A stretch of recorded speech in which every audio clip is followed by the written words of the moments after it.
À la une ce soir. Initial reports indicate significant destruction across several states, including the capital Caracas. Double séisme au Venezuela, au moins 188 morts et plus de 1500 blessés. Le bilan encore appelé à s'alourdir. El edificio que se desplomó está mi cuñada y mis dos sobrinos. Seguimos aquí esperando que salgan con vida. Aussi, manifestation en cours contre les idéologies incel après la fusillade de Côte-des-Neiges. La manifestation a eu beaucoup de backlash en ligne, surtout sur Facebook. Des femmes de toutes sortes de domaines qui me disent qu'elles ont peur de venir et de se faire attaquer. Malgré cette peur, on ne cède pas. Et Christine Fréchette dévoile 2 nouvelles candidates en vue des élections d'octobre. Il y a également de très beaux et nouveaux visages qui se joignent à nous, dont 2 ce matin, Valérie et Fatou. On va aller gagner ça en octobre prochain. Il est 17h, voici votre Nouveau Info.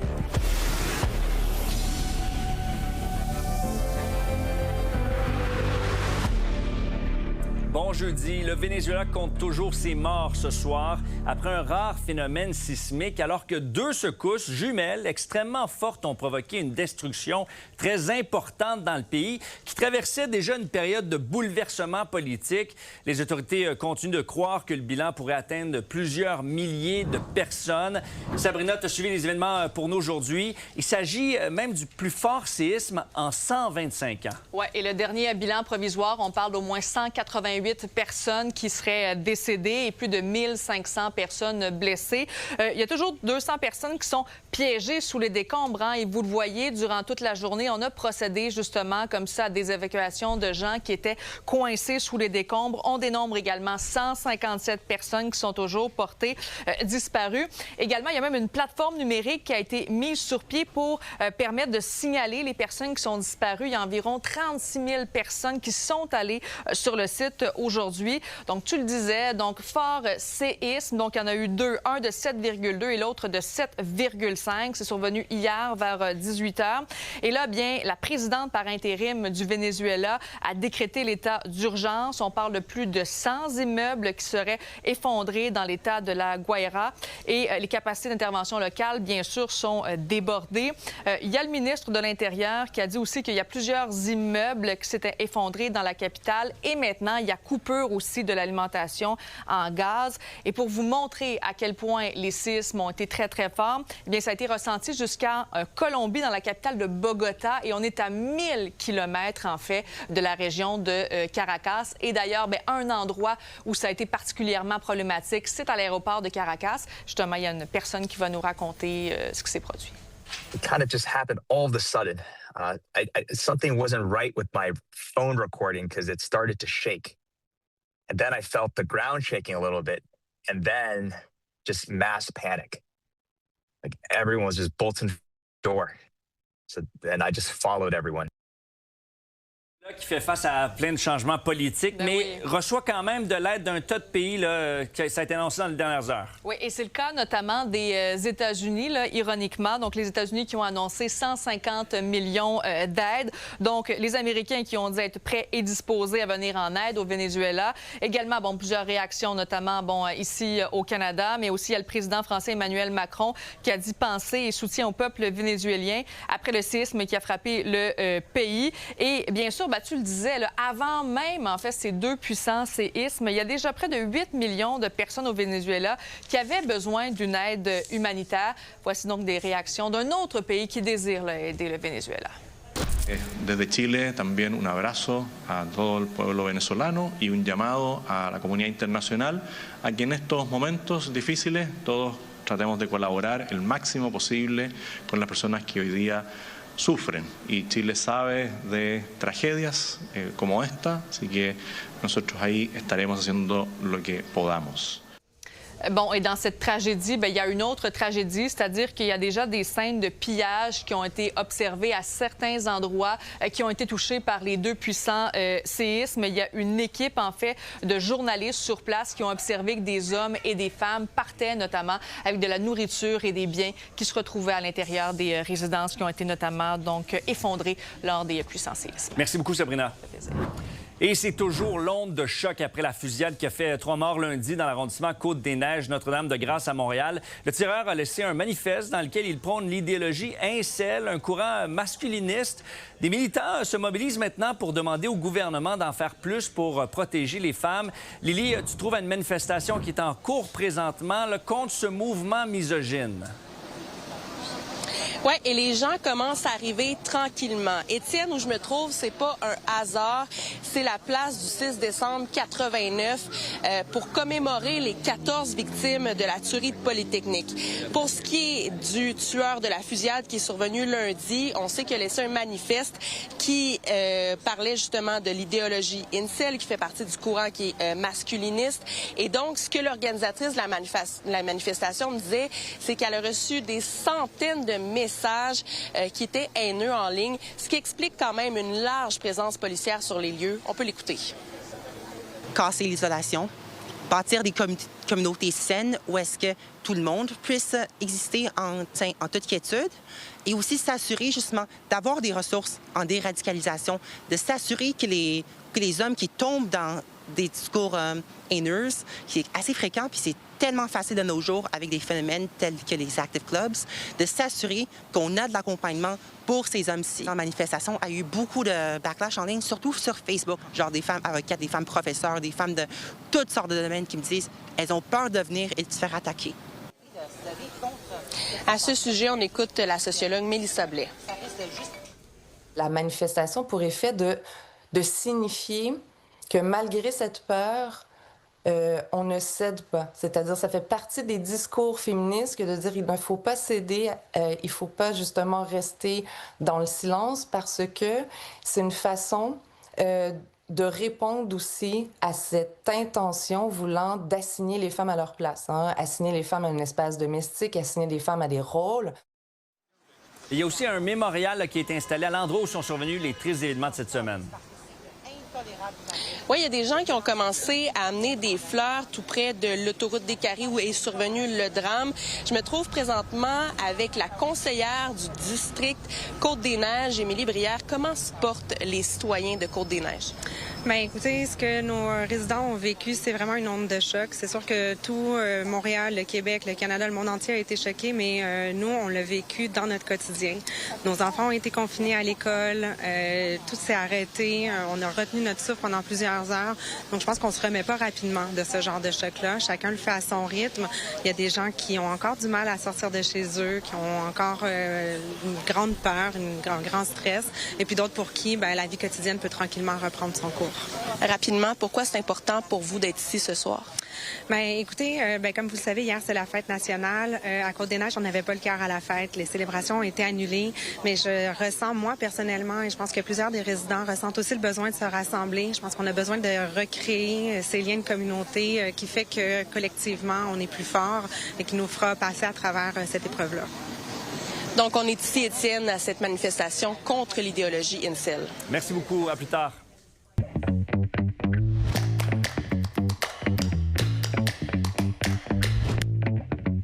Bonsoir Alain. Salut Étienne. La CAQ, Christine Fréchette nous l'avait promis, de nouveaux candidats pour remplacer tous ces élus qui partent, qui quittent la CAQ. Donc aujourd'hui, quand même, 2 nouvelles annonces qui fait suite aussi à celle d'Ambro-Missisquoi dans les derniers jours. Là. Exactement. Ambro-Missisquoi, une femme, Manuela Goya, une femme vice-présidente de Tourisme Montréal, mais qui réside dans la région de l'Estrie. Et là, 2 nouvelles femmes. Tu as dit des candidats, mais là, dans ce cas-ci, c'est vraiment des candidates. On sent que Christine Fréchette réussit à convaincre des femmes de se lancer en politique, ce qui est quand même une bonne chose. Elle a été très critiquée du fait qu'elle n'avait pas fait aucune annonce depuis qu'elle était en poste. Elle était vraiment concentrée sur son travail de première ministre, pendant que les libéraux, les conservateurs, le Parti québécois enlignaient les annonces une après l'autre, puis dans bien des cas, des annonces très intéressantes en termes de notoriété. Ça reste le défi de Christine Fréchette. Plus de 40 % de ses députés, je pense qu'on ne le répétera jamais assez, ont décidé de ne pas se représenter, donc plusieurs ministre fort de son Et organisation. ça, c'est 40 pour l'instant, parce que peut-être dans les prochains jours, il y aura d'autres annonces de gens qui ne se représentent pas. Il faut qu'elle aille chercher quand même des vedettes, parce que les autres partis nous présentent des personnalités un peu plus connues quand même, non? Oui, tout à fait. Donc, les 2 circonscriptions, Terrebonne et La Plaine, ça reste des gens connus dans leur milieu. Oui. Dans un cas, à Terrebonne, c'est une conseillère municipale, mais ça va prendre plus pour changer la perception de l'ensemble de la population québécoise. Mais comment attirer des vedettes dans le contexte actuel ou dans les sondages, c'est pas facile? Est-ce que la CAQ peut vraiment en attirer? Qu'est-ce qu'ils vont proposer? Toi, tu as déjà été candidat. Oui, j'ai été candidat, puis j'ai été surtout organisateur lorsque j'étais avec les conservateurs et j'étais lieutenant. Puis il y a une seule façon pour Christine Fréchette, étant donné qu'elle n'est pas haute dans les sondages, même si elle a sorti la CAQ du fond de la cave, c'est vraiment d'aller voir des personnes qu'elle connaît en personne. Donc, d'aller les rencontrer, leur expliquer c'est quoi sa vision des choses, comment elle a besoin d'eux pour mettre en application cette vision et de les convaincre de se lancer en politique, de faire l'essai, de donner des années à la chose publique. C'est pas facile, mais il n'y a qu'elle qui peut le réussir. Ah oui. C'est pas vraiment ces organisateurs qui vont réussir à chercher des gens de grande notoriété. Et là, en plus, là, les candidats de la CAQ vont devoir défendre une patate chaude encore, celle du 3e lien. Ouais. Aujourd'hui, ils sont revenus encore dans l'actualité avec... ça avance, ce dossier-là, qui avance pas. Bon, moi, je dis ça avance d'un pas, puis ça recule de 2 dans le cas du 3e lien. La CAQ, je pense, essaye de sauver les meubles à la toute fin. Parce qu'aujourd'hui, là, c'est ça. Là, c'est quelque chose de nouveau. Là. Il lance un appel d'intérêt international pour construire, et là, la petite nuance, où est exploiter le 3e lien. Okay. Donc, Christine Fréchette a lancé l'idée, peut-être que ça pourrait être un pont à péage. Mais faire ça à 4 mois d'élection. Bon, la réalité, Étienne, là, c'est que je pense qu'on veut juste laisser croire aux gens qu'ils y croient, eux, encore, pour les gens de la région de Québec là, qui cherchent un parti. Donc, il y a le Parti conservateur qui veut le 3e lien. La CAQ dit on est encore sur les rangs, mais en même temps, je pense que le cynisme est bien présent. Donc, c'est un coup marketing un peu avant l'élection. Je te confirme à 100 Merci beaucoup, Alain. Bonne soirée, à demain.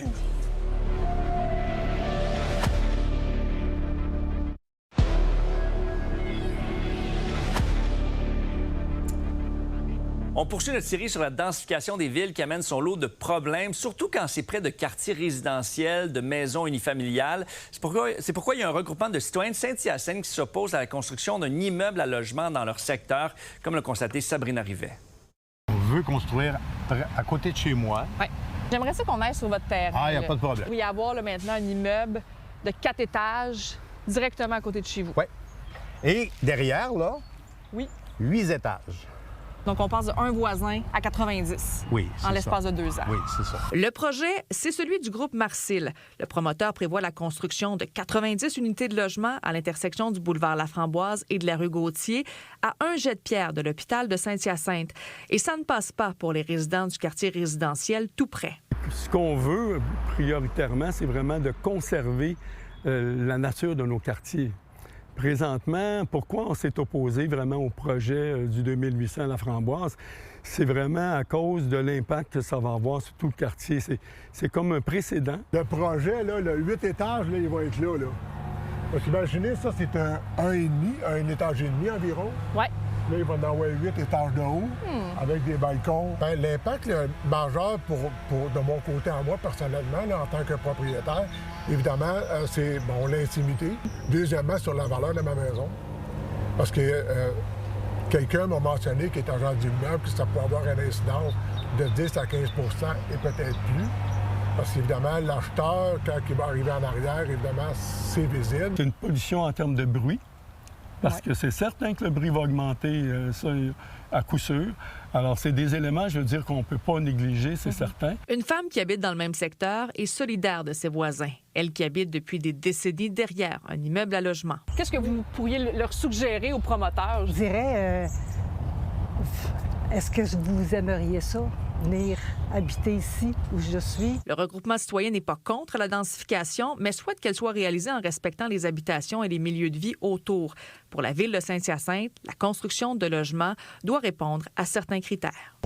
Puis la densification, on essaie de la planifier dans les axes où on a du transport en commun, près des institutions, près des centres commerciaux, près des commerces, parce que c'est ces endroits-là qu'il faut densifier tant qu'à moi. Est-ce que la maison va être encore accessible? Est-ce qu'il y en aura encore beaucoup dans 10 ans, dans 20 ans? C'est sûr qu'il va toujours rester quand même la majorité là, de ce qui existe déjà.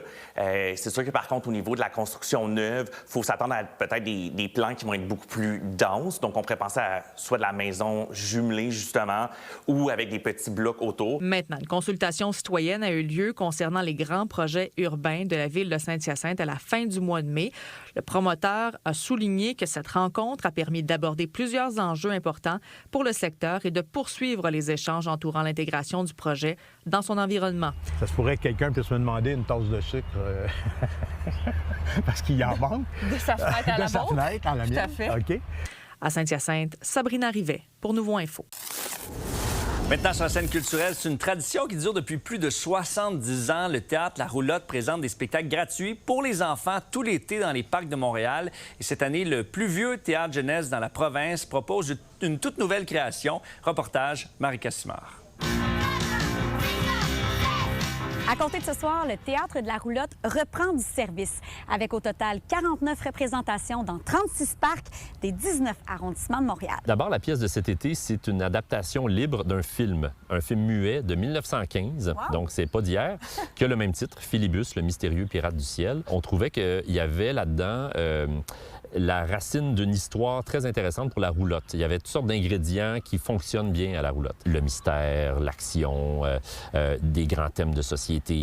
On arrive dans le parc, il y a cette immense roulotte rouge avec des nuages. D'ailleurs, on va même s'amuser à jouer à travers le public. On joue sur le toit, on joue autour, on s'en va chercher le public aussi. Il y a vraiment quelque chose de participatif. Ben oui. Le public fait partie de l'œuvre, fait partie du spectacle, puis c'est ça la beauté du théâtre La Roulotte. Est-ce qu'il y a place à improvisation à travers votre scénario, c'est-à-dire que les acteurs seront possiblement amenés à s'adapter à ce qui se passe autour d'eux, au public aussi, même aux réactions du public? C'est une écriture qu'on essaie d'être poreux, c'est-à-dire de laisser des espaces, mais il y a des places aussi où on est en réaction, en interaction avec le public. Puis à ce moment-là, c'est un peu une carte blanche, c'est-à-dire que tout peut arriver. C'est le fun parce qu'il y a un côté de tremplin professionnel au mandat de la roulotte. C'est toujours le premier contrat de finissant de 2 écoles de Montréal, le Conservatoire d'art dramatique et l'École nationale de théâtre. On dit souvent que quand on a fait la roulotte, on peut faire face à n'importe quoi. Au niveau de la représentation, là, c'est tellement extrême, il se passe tellement de choses. On fait face à la météo, à la chaleur extrême, à des publics complètement disparates, hétéroclites. Quand on écrit pour le théâtre jeunesse, c'est toujours un public qui est... c'est un public extraordinaire, mais qui est pas poli, qui est pas courtois. Puis il n'y a pas de filtre. Si c'est plate, tu le sais. Si c'est le fun, tu le sais. S'il y a un personnage qui se cache, les enfants vont hurler « Il est là, il est là! » Faut adapter. Il faut adapter au public, il faut adapter à l'espace qui est le parc. Là, on a des tondeuses derrière nous. C'est un très bon exemple. Oui, non, il y a tellement de facteurs, tellement de contraintes, mais des belles contraintes, j'appelle. Puis c'est de jamais perdre de vue, en fait, le public. C'est de penser aussi à comment l'œuvre peut être perçue si, admettons, parce qu'il y a des représentations qui ont jusqu'à 1000 personnes dans le public. Parc Jarry, c'est ce qu'on a vu l'année dernière. Bien, j'ai envie de vous parler aussi un peu du mandat de démocratisation de l'art vivant, de l'accessibilité aussi à ce jeune public. Si vous êtes allé de l'avant avec cette démarche-là, c'est que ça vous tient à cœur en quelque sorte. On se dit souvent que cette pièce-là, pour certains, ça va être la seule pièce qu'ils vont voir chaque année. La roulotte, c'est vraiment un accès parce que c'est dans les parcs, parce qu'il y a l'aspect pique-nique familial pour tous. C'est gratuit, c'est partout, ça va dans tous les quartiers, ça s'adresse à tout le monde, sans exception. Surveillez le passage de la roulotte dans votre quartier puisque des représentations ont lieu jusqu'au 14 août. Dans un parc près de chez vous, à Montréal, Marika Simard pour Nouveau Info.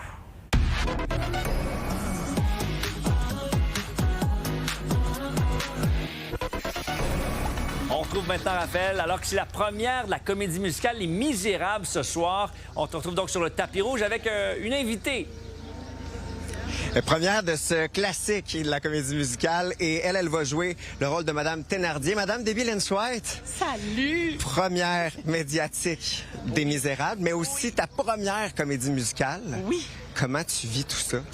Ah, ça me rend très heureuse. Je suis vraiment très heureuse d'être dans cette production-là. C'est une production immense. Puis honnêtement, là, on dirait que ça fait 2 semaines que je réalise à 100% ce dans quoi je me suis embarquée. Tu ne réalisais pas avant?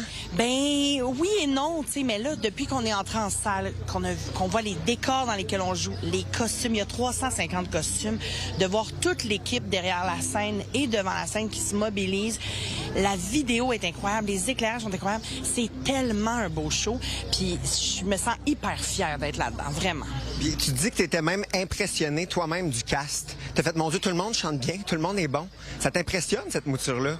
Ah oui, mais moi, je suis très bon public de mes collègues. Moi, je suis facilement en admiration devant le talent des autres. Puis en fait, dans notre cœur, entre autres, ce sont tous des interprètes qui ont joué des leads. Tu sais, on a Joël Lanto qui a fait Mary Poppins, on a Élise Cormier qui a fait moult comédies musicales. Il y a vraiment des gens forts, solides. Ils sont rodés. Oui. Puis ça paraît, ça chante en tabarouette. Puis tu vis ça comment, le fait que là, tu as ta famille dans la salle ce soir? Puis là, tu me disais, oh là, ma blonde va être là, je connais des gens. Oui, j'ai ma blonde puis un grand ami qui sont là. Puis moi, j'adore ça parce que ça me donne du gaz. Quand, tu sais, évidemment, on joue pour tout le monde dans la salle, on offre le spectacle à tout le monde.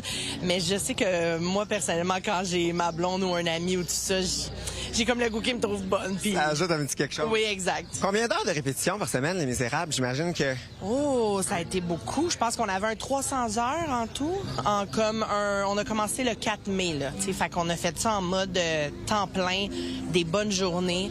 On a eu des grosses journées d'entrée en salle ici. Mais vraiment, tout a bien avancé rondement. Puis Ladislas Cholat, le metteur en scène français, il nous a dirigés de main de maître, vraiment. Est-ce que c'était exactement comme tu t'étais imaginé de faire une comédie musicale? Ah, c'était encore mieux! C'est encore plus le fun! Oui, vraiment. Puis il y a des défis, il y a des nouveaux défis pour l'actrice. T'sais, moi, je suis habituée de faire du théâtre, mais là, tout d'un coup, la comédie musicale, c'est quand même... Il y avait des nouveaux défis dans justement, là, tout chanter en dansant, assimiler tout ça, mais j'ai eu un immense plaisir. Puis on va voir ça sur scène. Là, c'est jusqu'au 25 juillet, Les Misérables, et ensuite, ça va se déplacer du côté de Québec au Grand Théâtre de Québec dès le 7 août. Bonne première, Déby. Hey, merci! C'est là, Les Misérables! Yeah!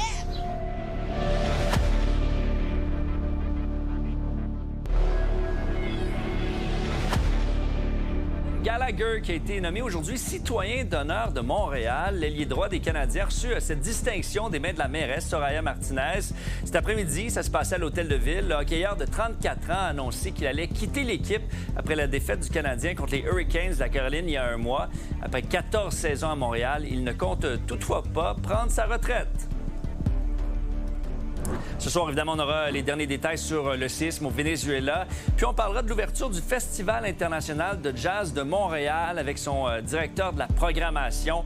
Ne ratez pas ça. C'est un rendez-vous ce soir à 22h avec toute l'équipe de Nouveau Info. Sur ce, passez une très bonne soirée. À plus tard.